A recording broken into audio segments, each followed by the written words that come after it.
Ele não está na íntegra aqui no PowerPoint, porque eu costumo dividir em pontos. E o tema hoje vai ser um apelo para nós focarmos na intimidade com Deus para vencer os nossos desafios. Vou fazer uma pergunta bem básica, acho que você já deve estar pensando que eu vou fazer essa pergunta, mas vou fazer mesmo assim. Quantos aqui passam ou têm passado por desafios? Não estou sozinho, glória a Deus. Muito bom. Então, essa mensagem é ou não é para nós? Sim, né? Muitos desafios pela frente. Quando nós somos adolescentes, nós temos um nível de desafio. Quando nós entramos numa fase um pouco mais adulta, vem outros desafios. Aí, de repente, a gente entra numa faculdade, aparece uma gama de desafios, nós casamos, nós temos filhos, de repente nós compramos uma casa, mudamos de emprego, mudamos de cidade. Tudo isso gera desafio para a nossa vida. E a mensagem de hoje, irmãos, é praticamente mostrar um caminho para que a gente possa vencer cada desafio. Porque eu vou te falar, irmão, se a gente não parar para pensar que Deus está conosco em cada momento, vai chegar uma hora que você vai cansar, vai chegar uma hora que você vai querer desistir, vai chegar uma hora que você vai olhar e vai falar, Deus, qual é o propósito disso tudo?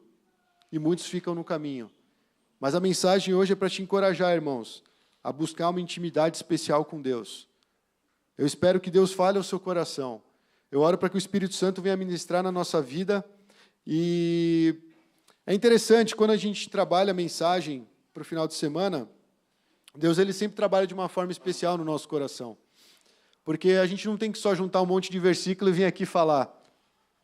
A gente é provado naquilo que nós vamos pregar. E essa mensagem que fala de intimidade, a primeira coisa que eu fiz, quando eu entendi que eu teria que falar sobre esse tema, eu falei, Deus, não adianta eu ficar lendo um monte de estudo bíblico, não adianta eu ler um monte de versículo, ler um monte de salmo, eu preciso pegar e entrar no meu quarto, fechar a porta e buscar a tua presença.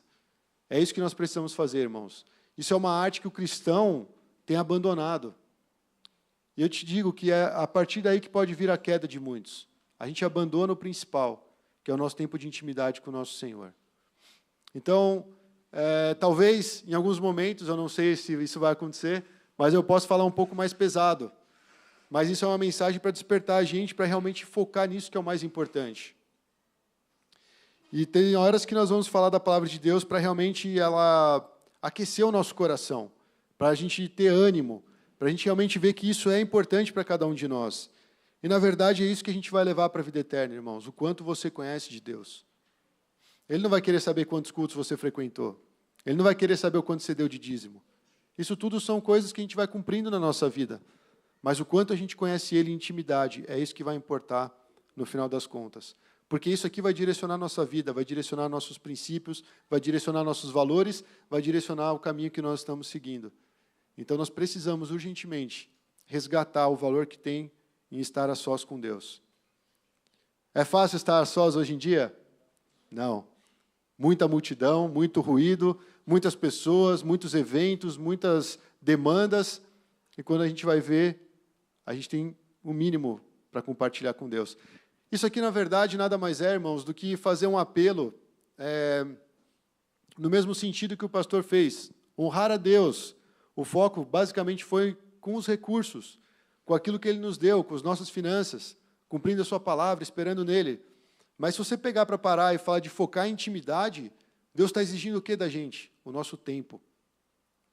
Deus fala de finanças, Ele fala 10% das nossas entradas, vamos dizer assim. O pastor até deu o exemplo daquele que criava, acho que gado, né? Gado não, é ovelha? Porco? É, porco. E aí, nunca chegava no 10, então ele nunca dava a 10ª parte, porque na cabeça dele, dízimo é a 10ª parte. Então, se é 10ª parte e não chegou no 10, eu não preciso dar para Deus. Enquanto aquele outro lá prosperava, porque ele separava sempre a primícia, o principal, o primeiro, aquele que talvez seja o mais valoroso. Já pensou, nasce um? Ele consagrou a Deus. Agora eu te pergunto, nós temos 7 dias na semana. Quanto seria essa fração com relação ao dízimo? O dízimo é 1/10. Quando a gente pega e fala do nosso tempo, nós estamos falando de 1/7. Eu já falei, eu não sou matemático, eu sou péssimo em matemática, mas qualquer asno sabe que 7 dias, se eu tenho que separar 1/7, é um valor alto perto dos 10, certo? Está certo essa explicação aí, professor? Na verdade, o que eu quero dizer, se é difícil para nós separarmos 10% dos nossos recursos, e de repente Deus fala, eu quero 1/7 do seu tempo. Sabe o que é 1/7? É esse dia, o dia de descanso. É o sábado. Ah, mas nós estamos no domingo. O sábado no sentido da essência de parar para descansar e cultuar a Deus. Guardar de todas as atividades, de toda a correria, de tudo aquilo que enche a nossa cabeça, que desgasta a nossa energia, e você chega na presença de Deus para cultuar. As músicas de hoje, elas nos levam muito perto de Deus. São músicas que realmente estão instigando o nosso coração a se aproximar do nosso Senhor. E às vezes a gente vai repetindo e fala, não, essa música eu já conheço. De novo, domingo, 3 horas. E a gente vai entrando num ciclo que, cega a gente. É um momento especial, é um momento de você encontrar com Deus, é um momento de você descansar, de você receber algo do Espírito Santo para te conduzir ao longo da semana.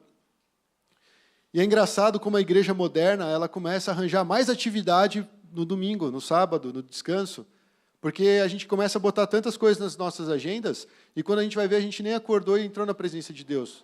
Porque a gente tem que chegar cedo na igreja para tocar, tem que preparar não sei o quê, tem que visitar não sei o quê, e a gente está sempre atarefado. Irmãos, o livro que o pastor usou para falar de dízimo, vocês lembram qual que era? Que todo mundo fala quando vai usar falar de dízimo? Lembram? Malaquias, né? Famoso Malaquias. E antes da gente preparar essa mensagem, eu lembro que eu cheguei para o pastor e falei, pastor, você falou sobre o dízimo no capítulo 3, mas eu fui dar uma olhadinha no capítulo 2, e a palavra é muito dura com os sacerdotes.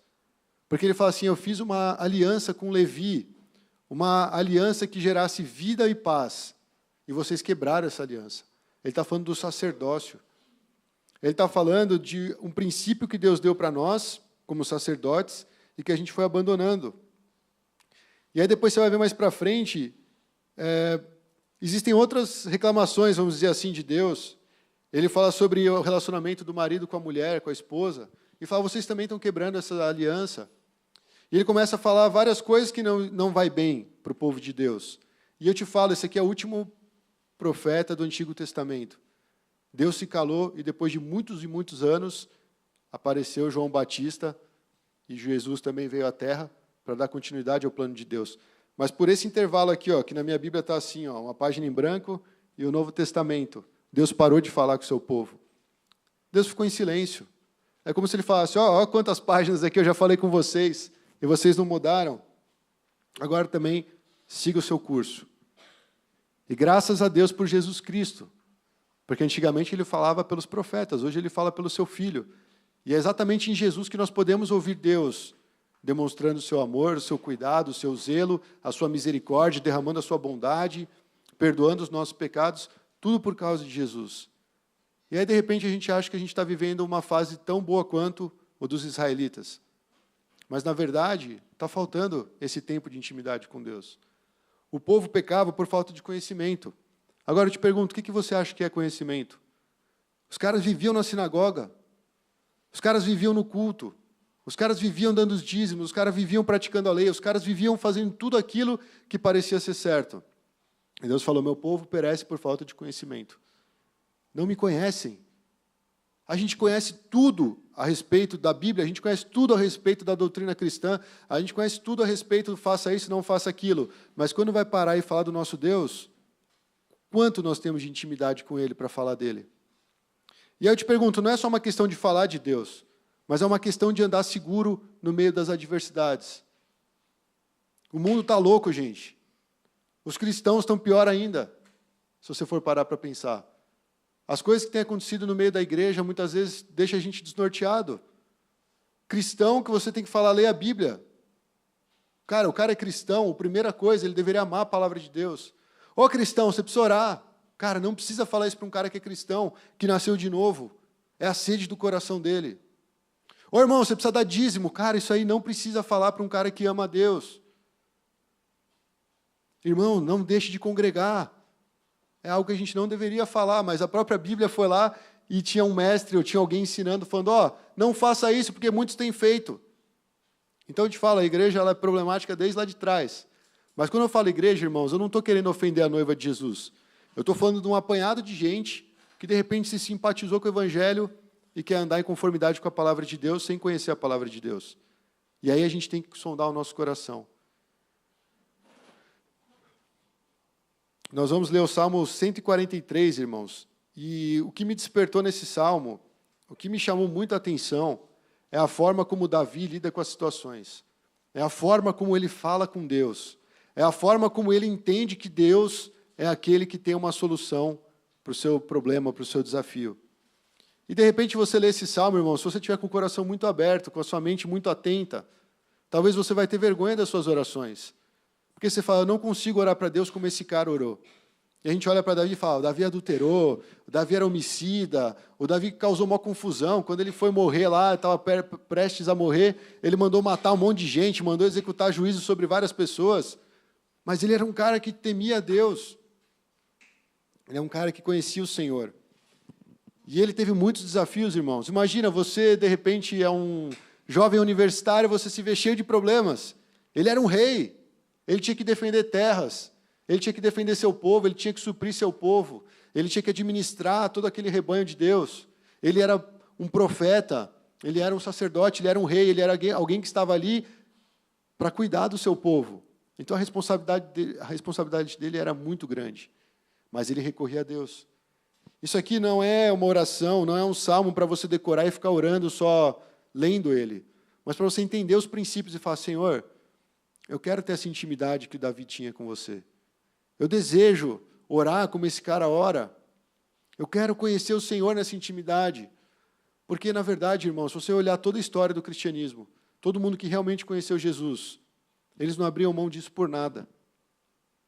Nada nesse mundo ofuscava o amor que eles tinham por Jesus. Nada, nem mesmo um castigo, poderia tirar eles do caminho que o Senhor colocou. Isso fala de intimidade, fala de realmente conhecer o Senhor. Paulo estava preso, mas ele escrevia. O Paulo, ele passou por várias provações, nós já lemos aqui várias vezes o que ele passou na vida dele, quantas vezes ele sofreu um naufrágio, quantas vezes ele apanhou, mas ele estava ali, porque ele amava o Senhor, e o Senhor se revelou para ele, e não tinha como ele voltar atrás. Ele já não era mais o mesmo, ele já não era Saulo. Agora ele era o Paulo, e aquele que vivia como um apóstolo, vamos dizer, nascido fora de tempo, para pregar o Evangelho. Então, irmãos, é muito precioso o contexto desse salmo. Aqui tem uma parte, a gente está dividido, né? Em primeira coisa, o Salmo 143, ele vai do versículo 1 até o versículo 12, se eu não me engano. Mas nessa primeira parte, a gente só vai até o 6. Eu queria ler ele na íntegra, irmãos, mas eu acho que eu vou continuar separando ele para a gente trabalhar já as ideias desse texto. Então vamos acompanhar aqui o trecho bíblico de 1 a 6. Salmo 143, de 1 a 6. Se você quiser acompanhar na sua Bíblia aí, pode até anotar, fazer seu esboço. Ouve, Senhor, a minha oração. Dá ouvidos à minha súplica. Responde-me por tua fidelidade e por tua justiça. Mas não leves o teu servo a julgamento, pois ninguém é justo diante de ti. O inimigo persegue-me e esmaga-me ao chão.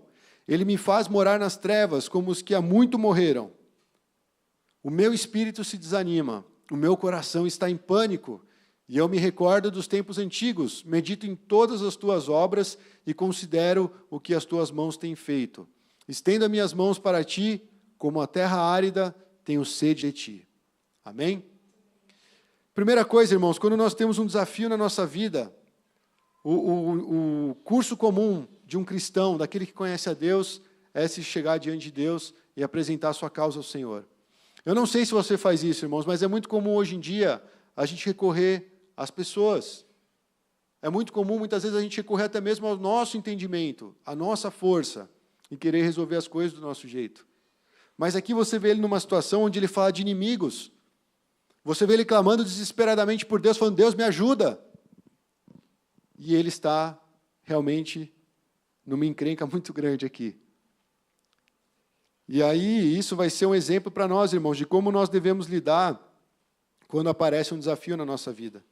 A primeira coisa que ele faz, ele fala assim, ouve, Senhor, a minha oração, dá ouvidos à minha súplica. E ele fala, responde-me por tua fidelidade e por tua justiça.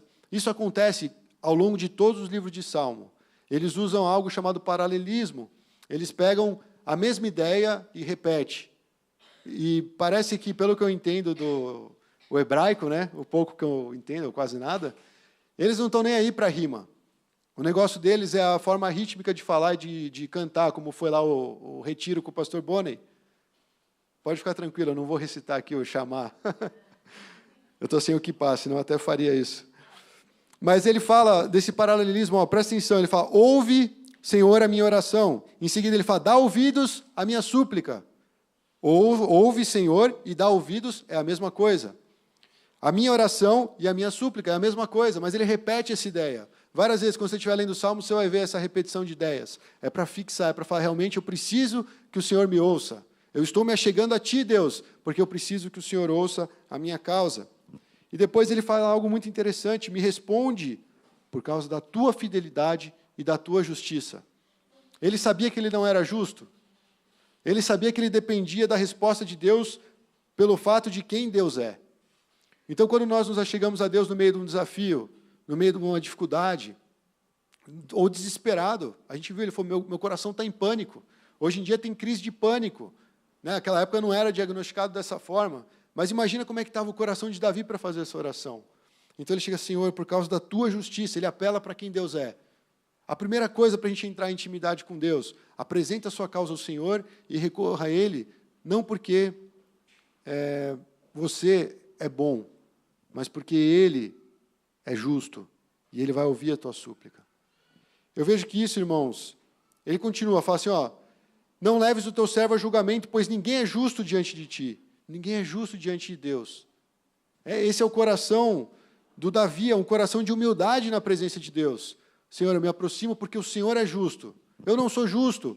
Se você fosse pesar na balança, Senhor, eu seria achado em falta. Tem muitas pessoas que muitas vezes não se aproximam de Deus, porque o coração dele entende isso. Ah, não, Deus está ocupado com tantas outras coisas, e eu não presto. Deus não está preocupado com a minha causa, porque eu não faço as coisas corretamente. Cara, Davi, ele estava diante de uma situação difícil. Independente do que ele já tinha feito na vida dele, ele falou, Senhor, eu entro na Tua presença porque o Senhor é justo, e eu preciso que o Senhor lute pela minha causa. Isso mostra humildade na presença de Deus.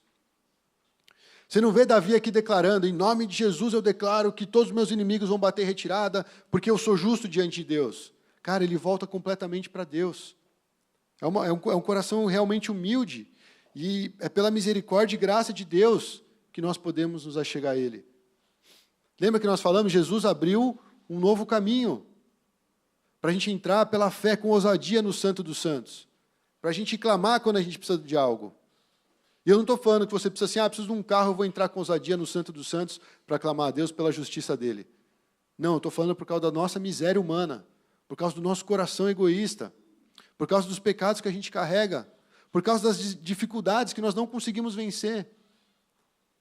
Pare e olha, vê aquilo que é mais difícil para você hoje, algo que você tem que vencer, algo que você tem que conquistar. É possível você fazer isso com a força do teu braço? É possível você mudar o coração das pessoas? É possível você abrir um caminho? Não. Então por que ainda há soberba no nosso coração? Por que a gente não se humilha perante Deus e fala, Senhor, a minha causa está diante de Ti? O homem é muito arrogante, mas aqui a gente está vendo com o salmista que o primeiro passo é falar, Senhor, eu estou me aproximando de Ti. E eu não sei o que fazer. Eu não sei para onde ir, eu não sei qual decisão tomar. Eu não vou conversar com Betseba, eu não vou conversar com os profetas, eu não vou conversar com os meus conselheiros. Eu venho até o Senhor para que o Senhor me ouça. E aí, a razão das orações dele são apresentadas. Ele está aflito e ele fala, o inimigo me persegue e esmaga-me ao chão. Ele me faz morar nas trevas, como os que há muito morreram. É uma situação real que ele está passando, é um momento de dificuldade, é um momento de sofrimento. Irmãos, a gente vai ter muitos momentos bons na nossa vida. Você, às vezes, vai estar num lugar que você vai comer algo gostoso, tem um lugar que você vai viajar, que você vai divertir, vai descansar, vai aproveitar, vai relaxar a cabeça. Tem horas que você vai, sei lá, ver o seu filho nascendo, você vai ficar super feliz. Mas a vida, ela vem, ela acontece, ela traz desafios, ela traz coisas que parece que não tem sentido. Você vai ver injustiça no mundo, você vai ver muitas coisas erradas. E aí ele fala isso para Deus. Ele mostra como é que está o coração dele. E eu quero ler um trecho aqui, irmãos, porque muitas vezes nós vamos passar por solidão, por trevas, por desafios. E sabe o que a Bíblia fala para nós? Você é filho de Deus, você não vai passar por isso. Declare em nome de Jesus. A Bíblia não fala isso. A Bíblia ela vai lá e pega 1 Pedro 4, do 12 ao 13. E Pedro vai falar para você o seguinte: amados, não estranhem a ardente prova que vem sobre vocês para vos tentar, como se algo estranho estivesse acontecendo com vocês. Mas se alegrem no fato de vocês serem participantes das aflições de Cristo, para que também na revelação da sua glória vocês se regozijem e se alegrem. Ele está falando assim, vai ser normal você passar por tribulação. Vai ser normal você passar pelo vale da sombra da morte. Vai ser normal você ter dias que parece que o sol não saiu. Você está à noite, está nas trevas. Ele falou que é normal. Mas sabe o que é bom disso, irmãos? Não é para a gente se desesperar, não é para a gente se desanimar como se Deus tivesse abandonado a gente. Porque é exatamente nesse momento que a sua alma vai buscar a presença do Senhor. É exatamente nesse momento de tribulação e perseguição que nós seremos levados a esse nível de intimidade.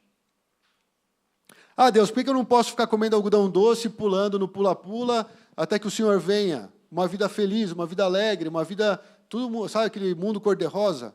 Porque não é isso que existe no mundo, irmãos. No mundo tem o pecado. No mundo jaz o maligno. É essa a realidade. De vez em quando aparece aquele vernizinho bonitinho para falar, nossa, a vida é tão bela. Mas, cara, se você olhar a fundo, não é tão bela. É só olhar as notícias, eu não preciso ficar falando. Você tem o UOL, você tem o Google, você pesquisa aí quanto de desgraça está acontecendo no mundo. E às vezes a gente, como cristão, a gente está entorpecido, esperando Deus mover a gente. A gente tem que acordar como igreja, irmãos, e fazer o pouco que a gente pode ao nosso redor. A gente sempre faz o apelo, se você está na faculdade, é ali que você vai fazer a diferença. Se você está só na sua casa, é ali que você vai fazer a diferença. Se você tem lá o seu bairro, tem sua vizinhança, tem os seus colegas de turma, é lá. É lá que você vai brilhar Jesus. Não dá para a gente esperar uma baita caravana evangelística da Pão para ir falando de Jesus nos lugares. É você com Deus ali. Eu tenho pensado nisso, irmãos. Tem muitas pessoas que elas não estão no nosso contexto. Elas nem sabem o que a gente faz aqui. Elas não sabem nem cantar as músicas que a gente já canta há 16 anos aqui na Pão da Vida. Mas elas têm sede de Deus. Elas têm buscado em algumas outras fontes. Quem que vai levar a palavra para essas pessoas? Ah, vamos fazer um evento evangelístico e vamos até eles. Não. Tem um primo meu que ele está com esclerose múltipla, eu já falei dele aqui. Quando eu fiquei sabendo da doença dele, eu fiquei chateado, fiquei triste. E aí a gente tem orado desde então, Deus, como é que eu posso alcançar esse cara? Ele não tem igreja. Aí essa hora da doença, que você vai ver onde estão seus verdadeiros amigos. Eles são recém-casados, imagina um casal novo, tendo as suas dificuldades, tendo que trabalhar, cada um tendo que trabalhar, 10 horas por dia. E ele não pode sair, ele não tem saúde para sair. E aí você fala assim, o que eu vou fazer no final de semana? Ah, vou ficar trancado na igreja. É mais confortável. Mas tem gente que está em necessidade. Tem gente que precisa de uma palavra, tem gente que precisa de oração. Sabe, enquanto a igreja não despertar e falar, cara, eu sou um agente de Deus no dia a dia. Bem-vindo a todos os irmãos. Fiquem à vontade. Nós estamos tendo uma DR que fala? Está brincando? A igreja sempre está em DR. Bom, nós estamos falando do Salmo 143 e nós estamos mostrando que na vida nós vamos ter vários desafios e que o Senhor, Ele nos mostra na palavra dEle que muitas vezes vai surgir um fogo ardente destinado a nos provar. E como a gente tem se posicionado diante disso. Só continuando aqui, irmãos, o Davi ele estava realmente desesperado, ele falou assim, o meu espírito se desanima, o meu coração está em pânico. Quando a gente tem um desafio na nossa vida, isso pode trazer várias coisas até nós. A gente não sabe como a gente vai reagir às dificuldades. Pensa assim, cara, você investiu tudo que você tinha num negócio. Aí daqui a pouco passou 2 semanas, deu um terremoto, deu uma enchente, acabou tudo que você investiu. Como é que você fica? Oh, glória a Deus, Deus é bom. Não, seu coração fica em pânico. Você fica desesperado, porque tudo aquilo que você tinha, todos aqueles seus recursos, você jogou ali e viu que não deu em nada. Muitos, oh Deus, por que você permitiu isso? Mas, cara, percebe Davi como ele faz. Davi ele recorre a Deus de outra forma. Por isso que eu falei, eu li esse Salmo 143 e falei, cara, minha oração é ridícula diante de Deus. O tanto que eu conheço Deus é ridículo, perto do que esse cara conhece. E essas provações vão vir, irmãos. O coração de Davi estava em pânico. Fico imaginando, imagina um rei com o coração ali. Ele é o cara que tem que acalmar a nação, ele é o cara que tem que falar, calma, gente, nós vamos mandar o exército lá, nós temos essa estratégia, eu já chamei esse fulano, eles vão dar conta, fiquem tranquilos. Não, ele estava em pânico. Ele estava, Deus, e agora? O que vai acontecer? Eu não estou enxergando nada. O Senhor nem está ouvindo a minha oração. O que vai acontecer, Deus? Mesmo sendo um grande rei, e mesmo tendo o exército que ele possuía naquele momento, ele foi lá e buscou a Deus, cara. Por isso que eu falo, humildade. Ele não era arrogante. Hoje a gente tem lá, sei lá, R$1.000 na conta. Não, estou bem, vamos lá, vamos ganhar o mundo, vamos conquistar. Cara, humildade, passo a passo, dependência de Deus. Coloque tudo que você tem para fazer diante do Senhor, consagra tudo que você tem para Deus.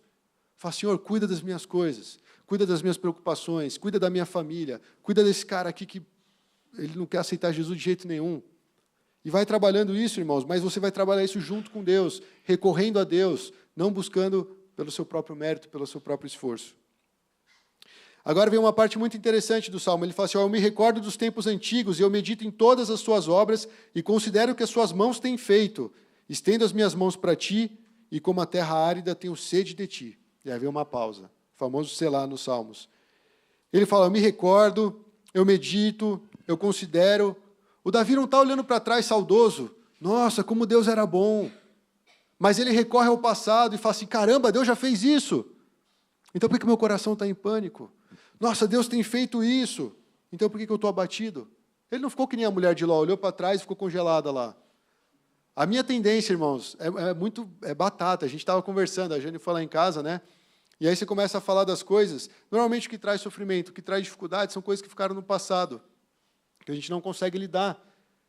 E de repente você vê, você está igual a mulher de Ló, porque passou 30 anos já aquele acontecimento, você volta a falar dele. Ah, porque os meus pais, ah, porque naquele tempo, ah, porque eu passei isso. Cara, você resgata aquilo e esquece Deus na sua história.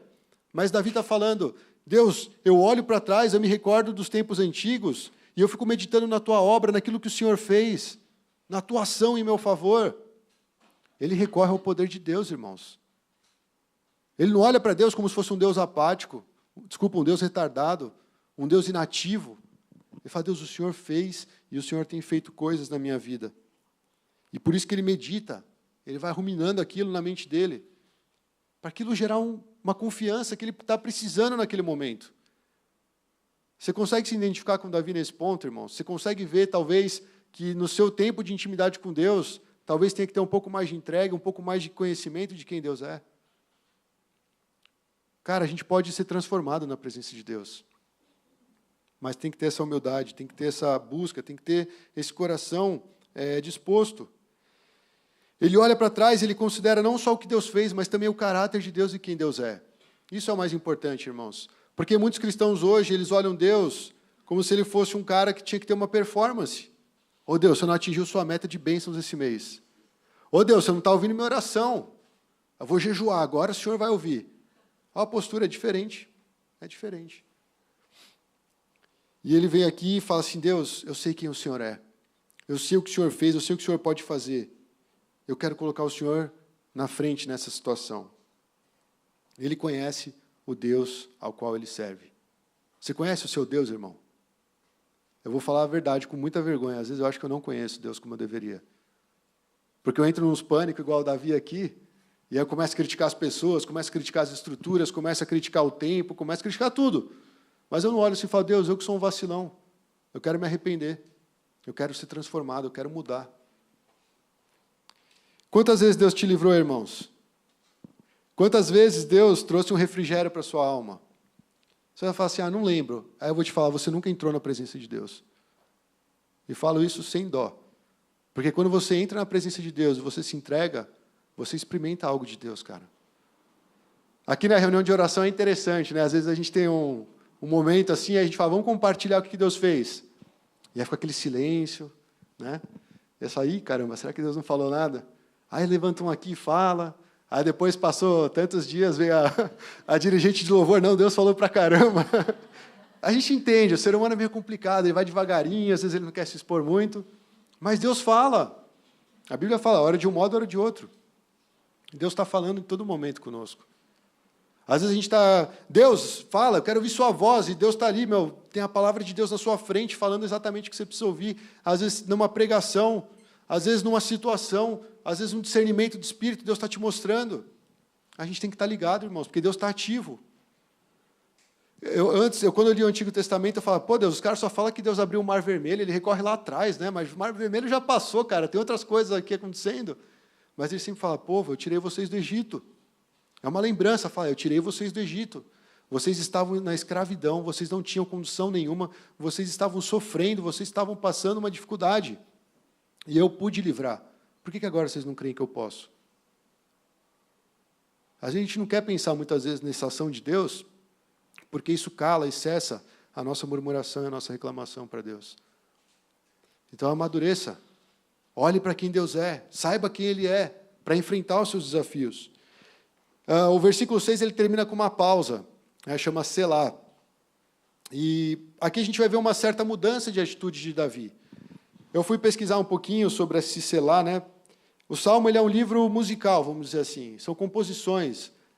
A gente viu os judeus cantando, às vezes fala assim, cara, esse cara está fazendo uma melodia mó estranha, não tem começo, meio e fim, de repente ele acabou, todo mundo ficou olhando para ele, né? E pronto, foi aquilo.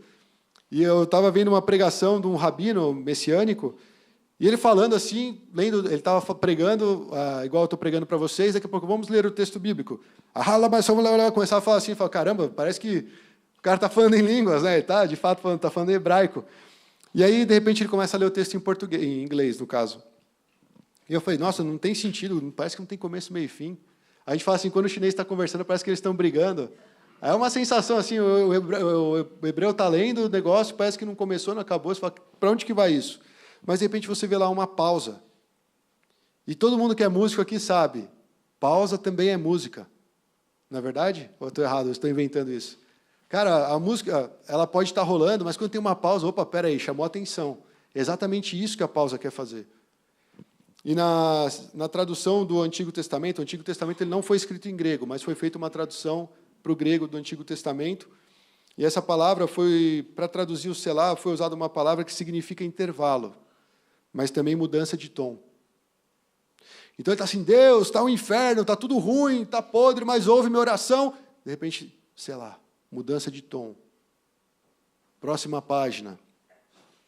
E nós vamos falar sobre isso no ponto 2. Eu já estou acelerando aqui, mas eu queria falar um ponto, antes de falar dessa pausa, de continuar a falar sobre isso, um ponto que é fundamental quando a gente vai recorrer ao Senhor e apresentar a nossa causa ao Senhor.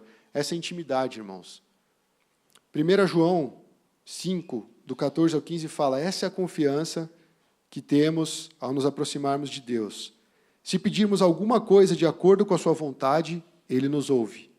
E se sabemos que Ele nos ouve em tudo o que pedimos, sabemos que temos o que dele pedimos. Cara, isso é uma segurança, uma confiança. E Davi tinha isso, Davi tinha essa confiança de que 1 João está falando. O Davi ele sabia pedir de acordo com a vontade de Deus. Não só o Davi, acho que todos os salmistas, quando eles apresentam a sua causa perante Deus, é algo que Deus ouve, que Deus acolhe aquela oração. Por que Deus não acolheria as nossas orações? Por que a oração do cristão ela é fraca? O que falta para a gente? Não são palavras. Não é o tanto que você fala na presença de Deus, mas é o quanto você coloca o seu coração naquela oração. E muitas vezes, irmãos, vou ser bem sincero, a gente penou com a reunião de oração. Muitos não gostam de vir na reunião de oração. Muitos vinham obrigados na reunião de oração. E não é só na Pão da Vida, isso aqui é em várias igrejas. Eu conheço vários pastores. É o pastor, a mulher dele, os filhos, o diácono e mais 2 que estão orando ali. Aí você faz um evento tal, bomba de gente, né? Sei lá, jantar chinês, 60 nego aqui. Ok. Mas a oração, irmãos, ela precisa ser desenvolvida. E a gente precisa conhecer para quem nós estamos orando. Normalmente, quando eu venho na reunião de quarta-feira, eu também tive minhas dificuldades, irmãos. Não é só porque eu sou ministro que eu falo, não, eu venho de boa, eu ouço Deus e saio daqui flutuando. Não. Tem dias que eu estou lutando. A última oração eu falo, Deus, e aí, o que o Senhor quer que faça agora? O que a gente tem que fazer? É só ficar de olho fechado? É só, talvez, falar sobre o Brasil, falar sobre a minha família, falar sobre os não convertidos? Eu estava querendo controlar Deus na oração. Quantas vezes a gente não faz isso? Deixa Deus ser Deus. Deixa Deus agir do jeito dele. Cara, Deus pode fazer muitas coisas hoje, sem a gente falar muito. Só colocando no coração, Deus, tu sabes o que eu estou passando. E Deus ouve tua oração. Davi, ele sabia que é nessa intimidade com Deus que ele obtém resposta para os seus desafios. Pensa, o exército está vindo contra ele, os inimigos estão vindo contra ele, e ele fala assim, Deus, eu não tenho força para, nesse momento, bater de frente com esses caras, mas eu estou recorrendo a quem? Ao Senhor. No Antigo Testamento, irmãos, tem várias histórias que os caras foram lá recorrer a Deus nos piores momentos, e Deus deu livramento. Então esse é o Deus que nós servimos. Agora tem uma coisa, eu estou falando de intimidade, por isso que eu dei o meu selar na pregação. Salmo 25,14 fala, a intimidade do Senhor é para os que o temem, aos quais Ele dará a conhecer a sua aliança. Intimidade com Deus é para quem teme a Deus. Se você zomba de Deus, cara, você nunca vai ter intimidade com Deus. Precisa mudar o coração, precisa mudar a atitude, precisa amadurecer em muitas áreas. E começar a glorificar a Deus por quem Ele é, por tudo aquilo que Ele já fez e por tudo que Ele pode fazer. Então, por isso, aí sim nós vamos avançar para o nosso ponto 2. Olhe para Deus e não para a sua limitação ou para os seus desafios. Não é uma fórmula mágica, irmãos, mas a gente está vendo o que Davi está passando. A gente viu que ele foi lá reclamando sobre tudo, daqui a pouco ele fala assim, não, agora eu vou escolher olhar para o Senhor. Eu vou escolher olhar para a sua justiça. Eu vou esperar no Senhor, porque eu sei que é do Senhor que vai vir meu livramento. Então pronto, aqui tem a mudança de tom. Aqui tem exatamente esse intervalo, onde Davi muda a sua atitude e ele trata a oração de uma outra forma. Eu até grifei algumas passagens aqui, irmãos, que são muito interessantes para a gente ter atenção. Primeira coisa que Davi fala, eu acho que aqui eu vou falando passo a passo para a gente correr um pouquinho mais rápido. Apressa-te em responder-me, Senhor, o meu espírito se abate. Não escondas de mim o teu rosto, ou serei como os que descem a cova. Quando ele fala, o meu espírito se abate, ele está revelando um desgaste que ele tem. E ele tem urgência para ouvir a voz de Deus. E é exatamente no sentido que nós falamos, não no sentido de ficar mandando em Deus, mas de saber que sem Deus ele está morto. Sem Deus ele não tem reação, ele está neutralizado. E ele recorre a Deus dessa forma, Senhor, apressa-te em me responder. Ele não está mandando em Deus. A sua oração é de ordem para Deus. Deus, faça isso. Deus, faça aquilo. É o gênio da lâmpada. Não. Mas ele está falando, Deus, a minha salvação está somente em Ti. Se o Senhor não vier rápido, eu vou estar abatido, vou ser tido como morto. Não tem como continuar. E a única resposta, ele sabe, está em Deus. Eu acho muito interessante, porque os reis, se você pegar o livro de Daniel, o próprio Nabucodonosor, ele ia recorrer a quem? Aos sábios do reino. Eles passavam nas nações, escravizavam os mais inteligentes, os mais saudáveis, os mais espertos, os mais sábios, e montavam um time top para eles, para quando eles precisassem de algo, chamavam esses caras. E tinha uns caras que eram até meio doidos, como Nabucodonosor, queria matar todo mundo se os caras não adivinhassem aquilo que estava no pensamento dele. Só que Daniel tinha um espírito excelente, ele vai lá e dá um bom conselho. Você acha que Davi não tinha esses conselheiros? Você acha que Davi não tinha um monte de profeta e sacerdote que serviu a Deus com temor? Para chegar, ei, sacerdote, o que Deus está falando com a gente? Vamos consultar Deus. Mas Davi mesmo, ele chegava na presença de Deus. Eu não sei, irmãos, eu já vi isso muito acontecer na igreja. A gente recorre aos homens. A gente recorre à autoridade pastoral. Ô pastor, ora por mim, porque a sua oração é especial. Cara, conheça a Deus. Todos somos sacerdotes, a gente já viu sobre isso. Existem funções no corpo, obviamente. Mas você tem o direito e a responsabilidade de entrar perante Deus e apresentar a sua causa, confessar os seus pecados. Obviamente, isso também envolve a comunhão com os irmãos. Mas tem gente que vira codependente do irmão. Tem gente que vira codependente de um líder. Tem gente que vira codependente até mesmo dos seus familiares. E o cara fica rodando e, correndo atrás do rabo. Mas quando ele para e vai diante de Deus, fala, Senhor, eu quero ouvir tua voz. A gente não faz isso porque dá trabalho. Ou porque a gente não crê que Deus vai falar. É mais fácil até o profeta, o que você tem para falar para mim? Ah, Deus está te mandando fazer isso. Oh, glória a Deus. Aí se Deus não fala por meio do profeta, pô Deus, você está magoado comigo? Graças a Deus que a gente não vai buscar muitas coisas fora. Mas eu sei que no movimento cristão geral existe essa Talvez seja até por causa do nosso passado, né? Aquele negócio de você consultar uma figura espiritual mais elevada, mais preparada. Não existe isso no corpo de Cristo, irmãos. Aquele que realmente se derrama perante Deus, aquele que busca a sua presença, esse tem intimidade com Ele. E Deus fala através desses irmãos, e Ele pode falar para você e por meio de você também. Aqui no Jeremias 17, dos 5 a 8, ele fala assim, ó, assim diz o Senhor, maldito é o homem que confia nos homens, que faz da humanidade mortal a sua força, mas cujo coração se afasta do Senhor. Eu vou continuar lendo esse trecho, mas eu queria só falar um comentário sobre isso.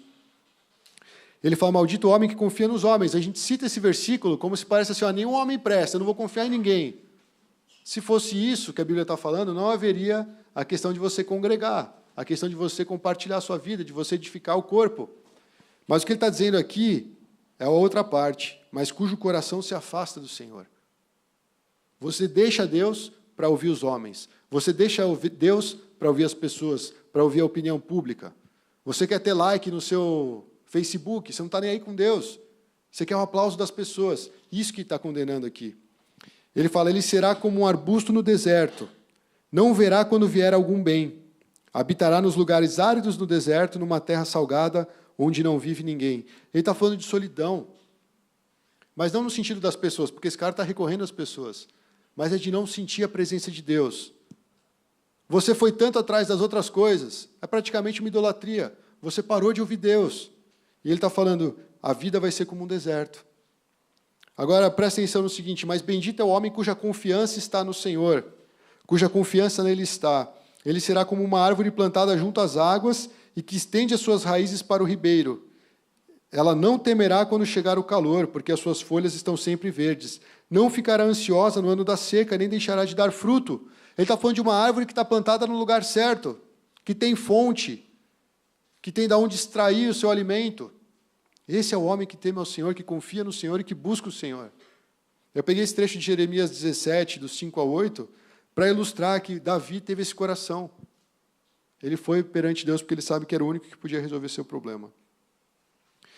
Continuando ali, ó. Faz-me ouvir do teu amor leal pela manhã, pois em ti confio. Ele mostrou essa confiança em Deus. Mostra-me o caminho que devo seguir, pois a ti elevo a minha alma. Então, o amor de Deus é o sustento daqueles que buscam essa intimidade.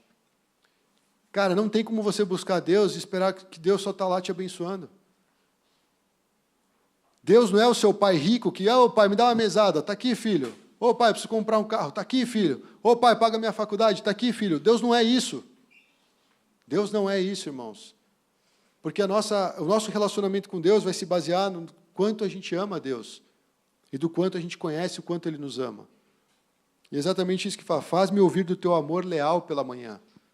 Cara, ele estava vivendo trevas. Ele faz algo poético. Eu quero ouvir do teu amor, Senhor, porque é isso que vai me fortalecer. É isso que vai me dar força. Ele não está falando, Deus, manda boas notícias. Fala que o exército se espalhou. Fala que eu não preciso mais ir para a guerra. Não, ele fala, Deus, me fala do seu amor. É isso que resulta a intimidade. Conhecer o amor de Deus. Crescer nesse amor. E aí ele para de olhar para o problema. E ele encontra o caminho no Senhor. Isso é confiança em Deus. E aí ele fala, lógico, né? Livra-me dos meus inimigos, Senhor, pois em ti eu me abrigo. Salmo 46, irmãos, ele fala, Deus é o nosso refúgio e a nossa fortaleza. Auxílio sempre presente na adversidade. Sempre que você estiver numa adversidade, o Senhor é o nosso refúgio e a nossa fortaleza. Com essa enchente que teve aí nos São Caetano, essas regiões, o que as pessoas mais queriam era fugir da enchente. Os bens já sabiam que estavam comprometidos. Então o que você vai salvar? A sua própria vida.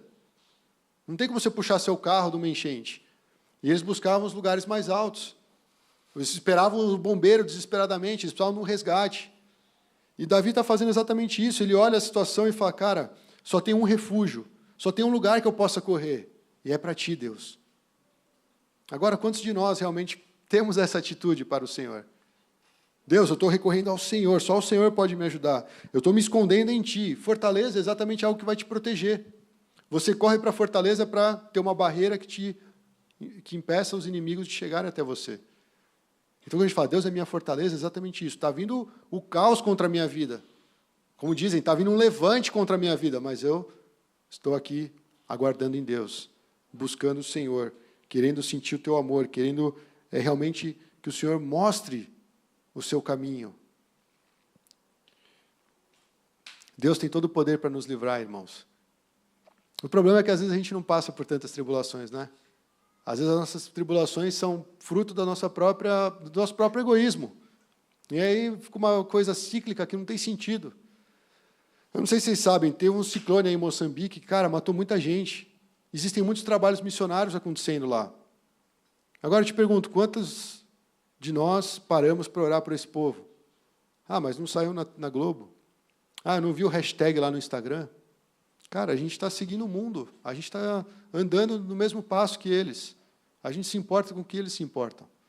Mas eu vou te falar, Deus se importa muito mais com essa galera. E Deus está levantando pessoas para agir lá. Porque eles estão realmente necessitados. Em São Paulo foi um caos. Pessoas próximas de nós bateram foto, a questão de metros do acontecimento. E a gente falou, caramba, como que é uma enchente? Agora imagina um lugar lá que não tem estrutura. Não que a gente tenha muita, né? É meio complicado a nossa estrutura também. Mas se você for comparar com ali, com o que eles têm de recurso, é muito menor. Mas não atinge a gente. Então a gente fala, está tranquilo. Sabe, irmãos, a igreja ela tem que acordar. Ela tem que acordar. Não sou eu falando que vai acordar a igreja. Mas eu oro para que o Espírito Santo venha nos incomodar para a realidade. Tanto espiritual, quanto aquilo que tem acontecido no mundo, porque a volta de Jesus está muito perto. E, cara, eu vou ser bem enfático, não é se você levantou a mão e falou, eu aceito Jesus, que você vai estar no céu, mas é se você tem essa intimidade com o Senhor, se você conhece a vontade de Deus, se você teme Ele, e se você persevera na fé. Como diz o Jerry, né, quem tem ouvidos, ouça. Não foi o Jerry que falou, mas ele fez uso dessa palavra, né? Ele falou, livra-me dos meus inimigos, pois em ti eu me abrigo. Né? Aqui acho que está outra tradução além da minha, mas tudo bem, é quase a mesma coisa. E aqui ele vai caminhando para o final, ele fala, ensina-me a fazer a tua vontade, pois tu és o meu Deus, que o teu bondoso Espírito me conduza por terreno plano. Ele quer aprender, irmãos, a andar do jeito de Deus. Cara, o rei Davi ele já tinha andado tanto tempo com Deus, escreveu tantos salmos, ele já teve tanta experiência com Deus, mas ele fala, Senhor, me ensina a fazer a tua vontade. Você não precisa saber fazer tudo. Você não precisa conhecer a Bíblia de capa a capa, você não precisa saber em hebraico e grego e tudo mais. Mas você precisa olhar para Deus com esse coração. Senhor, me ensina a fazer a tua vontade. Porque se eu tenho errado, eu quero acertar.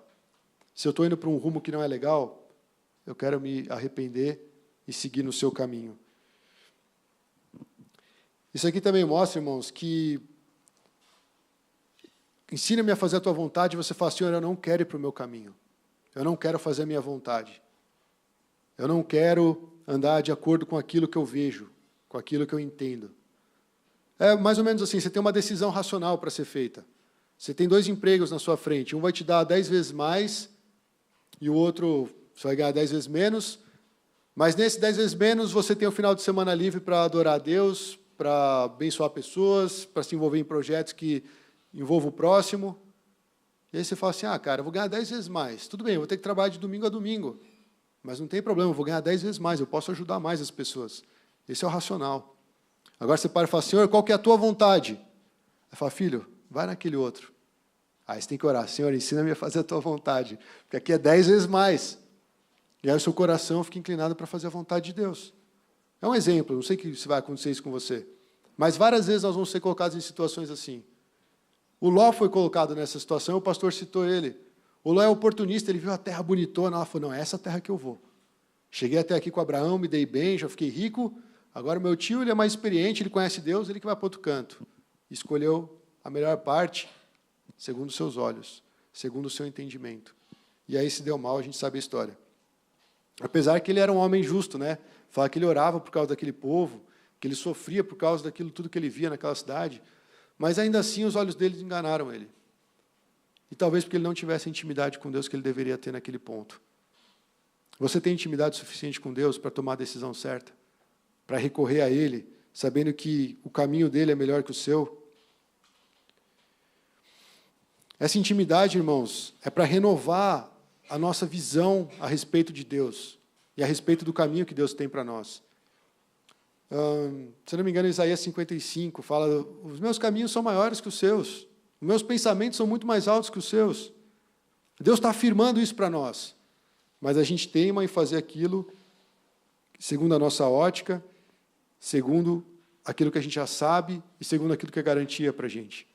Então, isso aqui também, irmãos, intimidade com Deus, e olhar para Ele e falar: Senhor, me ensina a fazer a sua vontade, é praticamente você falar: Deus, me tira da minha zona de conforto, porque eu só sei escolher aquilo que os meus olhos dizem, isso é bom.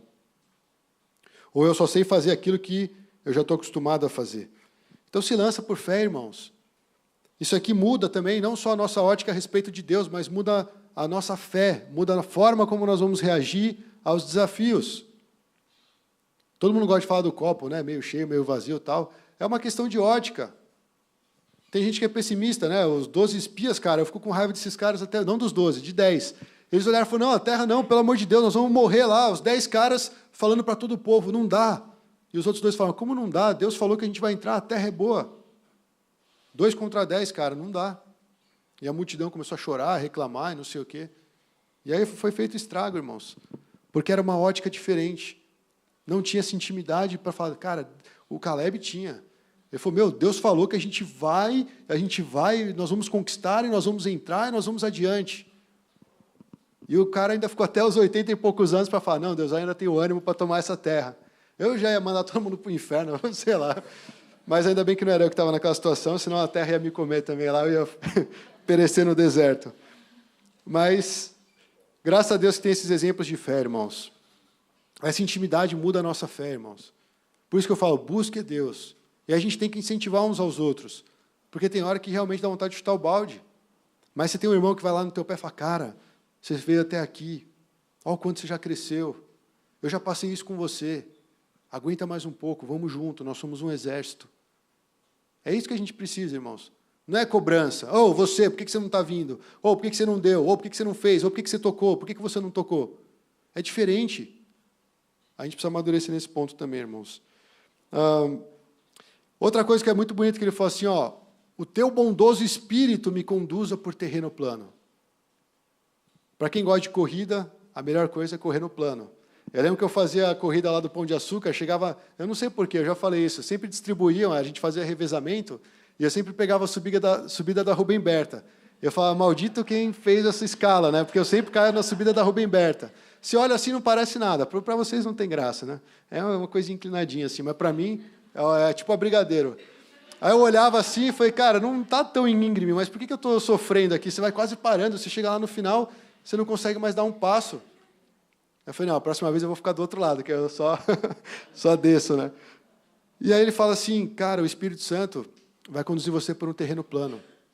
Você vai correr rápido, você vai andar sem impedimento. Nós precisamos do Espírito Santo, irmãos, na nossa vida, senão esquece a vida cristã. Pega o Sermão do Monte e fala: realmente é impossível, e queima a sua Bíblia. Mas com o Espírito Santo na nossa vida, você fala assim: Deus, obrigado, porque o Senhor habita em mim e eu posso andar segundo Jesus. E aí Romanos 8, 26 e 27 fala: da mesma forma, o Espírito nos ajuda em nossa fraqueza, pois não sabemos como orar, mas o próprio Espírito intercede por nós com gemidos inexprimíveis. E aquele que sonda os corações conhece a intenção do Espírito, porque o Espírito intercede pelos santos, de acordo com o quê? Com a vontade de Deus. Senhor, ensina a fazer a tua vontade, pois o Senhor é meu Deus. E o teu bondoso Espírito me conduza por terreno plano. Olha o quanto Davi conhecia de Bíblia, sem ter sido escrita no Novo Testamento ainda.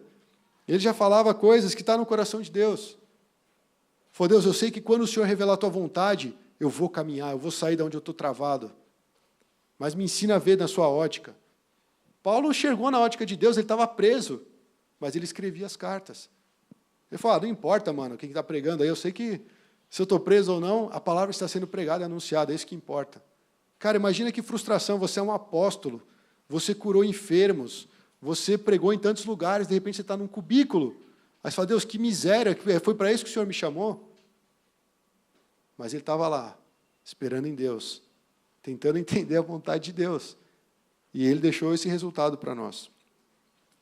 Por último, esse aqui, irmãos, é uma tristeza da NVI. Preserva a minha vida, na minha opinião. Mas a outra tradução, Almeida, provavelmente, se você tiver, ele vai usar a palavra vivifica-me. É diferente, né? Mas deixa eu ler aqui primeiro. Preserva minha vida, Senhor, por causa do teu nome, por tua justiça, tira-me dessa angústia.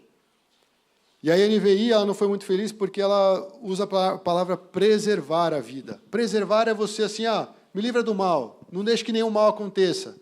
Mas vivificar é você voltar a ter vida.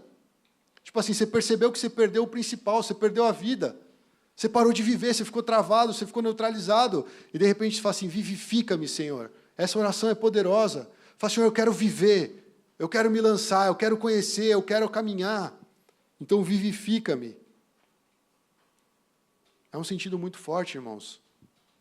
Ele falou assim, eu estou que nem um defunto. Defunto não se mexe, não sente. Não percebe o sabor. E também ele fica inútil. Mas ele falou, Senhor, me vivifica.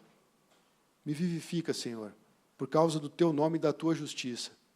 Me tira dessa angústia. Hoje em dia, ele ia lá e compraria um Prozac, alguma coisa da vida assim. A gente resolve as coisas segundo o padrão do mundo. Isso está sendo muito sério no nosso meio. A gente já falou, até pastores estão tirando a própria vida. Não sei a causa. Eu conheço os meus desafios, eu conheço os meus problemas, eu conheço as minhas barreiras. Mas, mesmo sendo teimoso, uma hora ou outra eu paro e falo, Senhor, me vivifica. Eu preciso viver. Eu não quero andar desse jeito. Problema todo mundo tem, irmãos. Agora, para quem você está recorrendo? Essa é a grande diferença. A base dessa oração toda, desse salmo todo, é quem Deus é. Ele fala assim no final, né? E no teu amor leal, aniquila os meus inimigos. Tipo assim, para concluir, Deus, tudo isso que eu tenho vivido com o Senhor, mata esses caras, tira eles da minha frente, eles estão causando terror no seu povo. Então aniquila os meus inimigos e destrói todos os meus adversários, pois sou teu servo.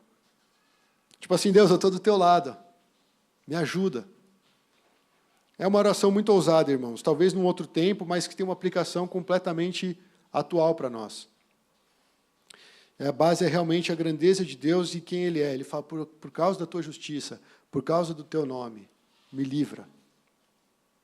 É isso que você tem que fazer, e eu também em oração, irmãos. Olhar para Deus, não olhar para o nosso problema.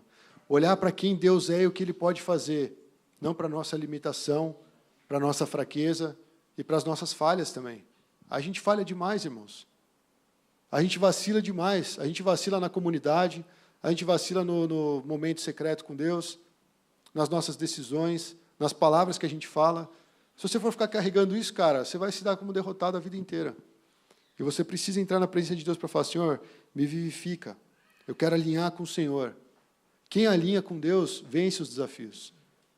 Não sei se amanhã você vai vencer o seu desafio, mas um dia você vai vencer, porque você está perseverando em Deus. E Deus vai dar todo esse livramento, por causa do nome dEle, por causa da justiça dEle, por causa da bondade e da graça dEle. Ele dá o livramento para o seu povo. Eu não sei se vocês perceberam, para finalizar, esse salmo ele começa com o Senhor, ó Senhor, ouve minha oração, e ele termina falando, pois eu sou teu servo. Cara, olha a diferença. Ele sabe quem Deus é, onde Deus está, e sabe como tratar Deus. E ele sabe se colocar na posição correta. Ele era rei, só para lembrar, tá? Às vezes a gente já é o gerente de alguma área e já acha que é o bambambam. Cara, humildade. Ele é o nosso Deus, Ele governa sobre todas as coisas. E esse final, ele nos dá esperança de vitória diante dos nossos desafios. E a gente pode pensar isso individualmente, uma mensagem muito particular, muito, nossa, Deus falou comigo. Mas nós podemos pensar isso também num nível maior, como corpo. Nós estamos lutando contra o pecado. Nós estamos lutando contra o sistema do mundo. Nós estamos lutando contra o espírito do anticristo. E nós estamos avançando, irmãos. Deus vai completar a obra dele. Então a gente tem que olhar esse salmo e falar, Deus, eu não quero que essas aflições desmotivem a minha oração. Pelo contrário, eu quero ver na aflição uma oportunidade de te conhecer mais. É diferente.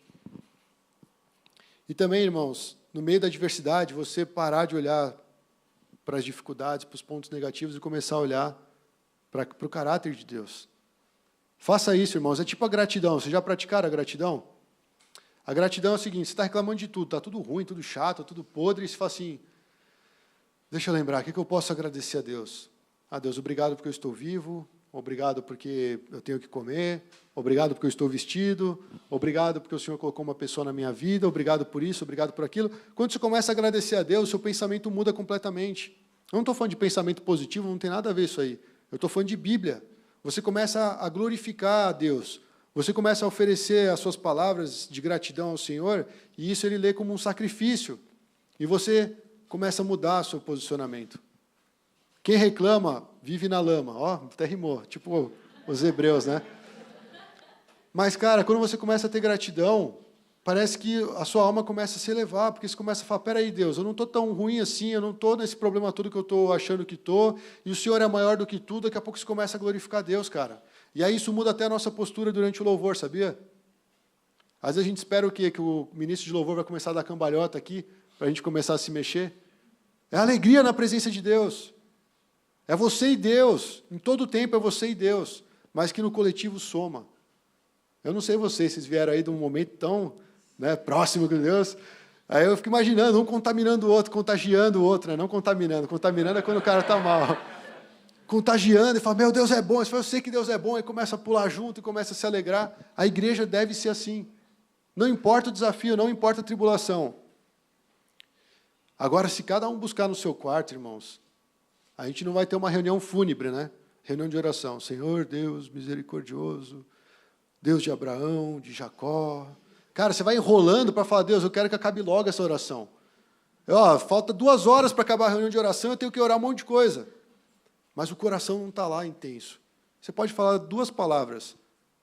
Obrigado, Jesus. E a sua reunião de oração vai valer muito mais. Então é praticar, irmãos. Bom, essa pregação vai estar lá no YouTube, se você quiser assistir de novo, eu tenho o meu esboço aqui, mas é praticar o que você ouviu. E eu vou te falar, é um desafio, por isso que eu falei, antes de preparar a mensagem, eu peguei, fui para o meu quarto, fechei a porta e falei, Deus, confesso, eu tenho dificuldade de te ouvir. Eu gosto de estar na tua presença, Deus, mas é muito mais fácil eu me envolver com música, é muito mais fácil eu me envolver com alguma coisa que envolva pessoas, do que parar e tentar te ouvir. Mas eu estou aqui, Senhor. Muda o meu coração. Cara, a gente tem que trabalhar isso fortemente para começar a cultivar essa intimidade. Amém? Eu acho que é isso, irmãos. É focar na intimidade para vencer os nossos desafios, tanto como igreja, como indivíduo, como no contexto do nosso Brasil, e, enfim, do mundo. Amém? Vamos praticar, então, essa intimidade? Levante-se, fique de pé. Essa é a melhor hora, irmãos, porque aí você não tem como fugir, é você e Deus. Eu não vou conduzir você numa oração de intimidade a Deus. É o momento de você se colocar perante o Senhor e se derramar diante do teu Deus. Se você tem uma barreira, se você tem uma dificuldade, é o momento de você clamar ao Senhor, de você se colocar perante Deus. Amém? Não fique esperando o estímulo externo, não. É você e Deus. É um momento muito importante, muito íntimo. E eu oro para que o Senhor venha falar aos nossos corações e ministrar sobre a tua igreja.